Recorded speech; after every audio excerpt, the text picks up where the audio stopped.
የጂአይዜድ ድርጅት ፍሪጅ አስገብቶንላ ፍሪጁ ለእናቶች ክትባትና ለህፃናት የሚሆን ነው ፍሪጁ የገባልን ማለት ነው። በጣም አሪፍ ፍሪጅ ነው ያስገባልን።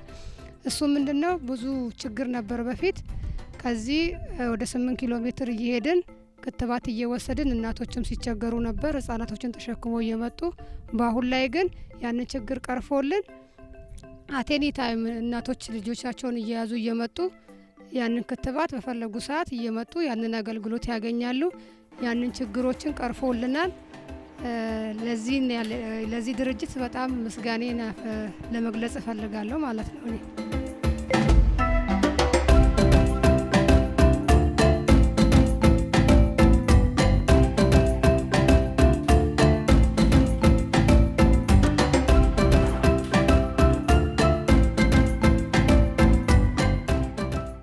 የምንገኘው የሳብ ኮንትራክተራችን ዌርሃውስ ግቢ ውስጥ ነው። ከኋላ የምታዩት 2 ኪሎዋት ፒክ ሲስተም አለ።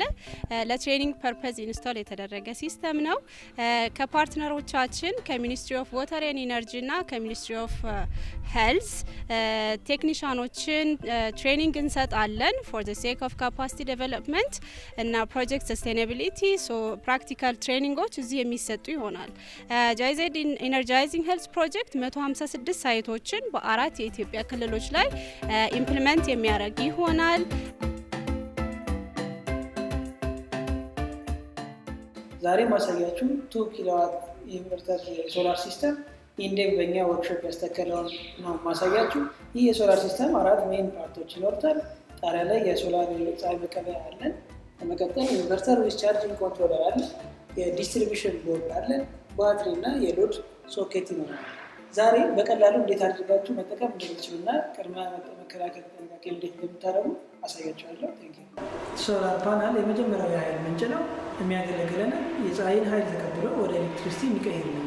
እሺ፣ ይሄ ኢንቨርተር ዊዝ ቻርጂንግ ኮንትሮለር ነው። የሚያገለግለን የዚህ ሲስተም እንደ ብሬን ነው የምንቆጥረው። የሚያገለግለን ከሶላር ኃይል የመጣልን የዲሲ ኤሌክትሪክ ኃይል ወደ ኤሲ የሚቀይርልን ነው። ባትሪያችንን በትክክል ቻርጅ እንድናደርግ ያገለግለናል። ኦቨርቻርጅ እና ዲስቻርጅ እንዳያደርግ ይሄ ሲስተም ይቆጣጠርናል፣ ባትሪያችን እንዳይጎዳ። በመቀጠል ባትሪ ደግሞ ይሄ ሲስተም በሚሰራበት ጊዜ ፀሐይ ኃይል በማያገኝበት በሌሊት ጊዜ ያጠራቀመውን በቂ ኤሌክትሪክ ኃይል እንደ መጠባበቂያ ተጠቅሞ በማታ ማታ ይሰጥልናል። ይሄ ሲስተም በሙሉ አቅም አገልግሎት እንዲሰጠን በዚህ ላይ ያሉ እነዚህ የአየር ማስወጫና ማስገቢያ ቦታዎች መደፈን የለባቸው። ከስርም ፋኖች አሉት፣ እነዚህ መደፈን የለባቸው። እንዲሁም እዚህ ጋር ያሉ የቆሻሻ ነገሮች ማጽዳት በየጊዜው መከታተል ይኖራል። በአጠቃላይ በጣሪያ ላይ ያሉ የፀሐይ ስርዓቶች የፀሐይ ብርሃንን በፓናል አማካኝነት በመጠቀም ኤሌክትሪክን ያመነጫሉ። ይህ ኤሌክትሪክ ከዲሲ ወደ ኤሲ በኢንቨርተር አማካኝነት የሚቀየር ሲሆን ለመጠባበቂያ ኃይል መገልገያዎችን በቀጥታ ወይም በባትሪ ውስጥ ተከማችቶ መጠቀም ይችላል።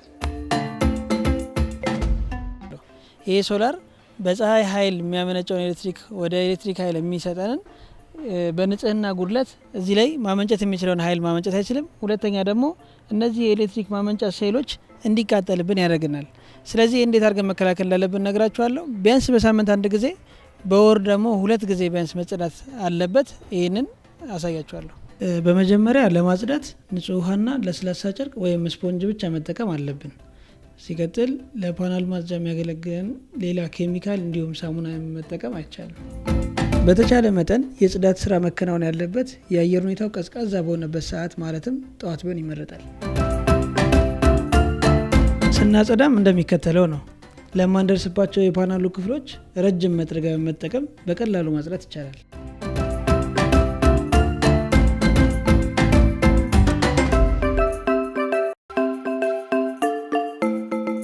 ፓናሉ እንዳይሰበርብን ስናጸዳ በጣም መጫን የለብንም። ጽዳቱን ብቻ በመጠበቅ የፓናሉን ኃይል የማመንጨት አቅም መጠበቅ ነው። እነዚህን የማጽዳት ቅደም ተከተል በመጠቀም ኃይል የማመንጨት አቅሙን መጠበቅና አለበለዚያ ባለማጽዳት የሚፈጠሩ ችግሮችን ማስቀረት እንችላለን።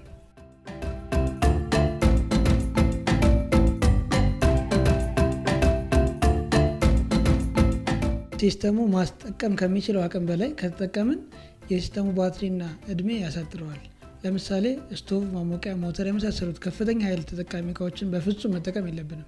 ይህ ሲስተም የ2 ዓመት ዋስትና ስላለው ለምታዩት ማንኛውም ችግር ወይም የማስጠንቀቂያ ምልክቶችን ስትመለከቱ ሲስተሙን ለተከለው ኩባንያ በአድራሻው ማሳወቅ አለባችሁ።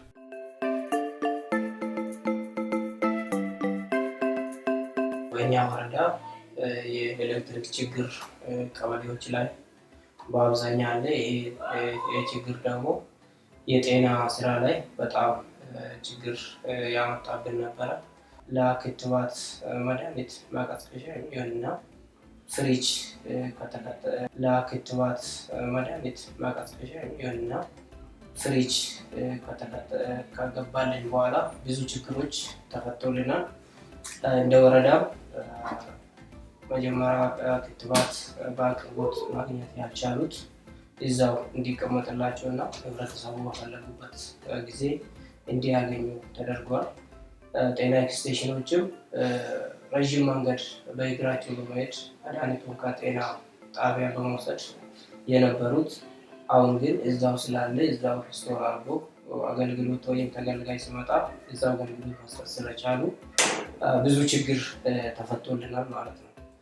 ለማብራት የሚውል ማብራት ሶላር ማብራት ስለገባልን በጣም እናመሰግናለን። ይህ ስራ ደግሞ የአገልግሎታችን ጥራት ስለጨመረልን እና እንደዛው የድካም ጤና ኤክስቴንሽኖቻችን ጋር ያለው ድካም ስለቀነሰልን ብዙ ጠቅሞናል። ይህ ስራ ወደፊት ሌላ ቦታ ቢቀጥል ጥሩ ነው ብለን እናስባለን።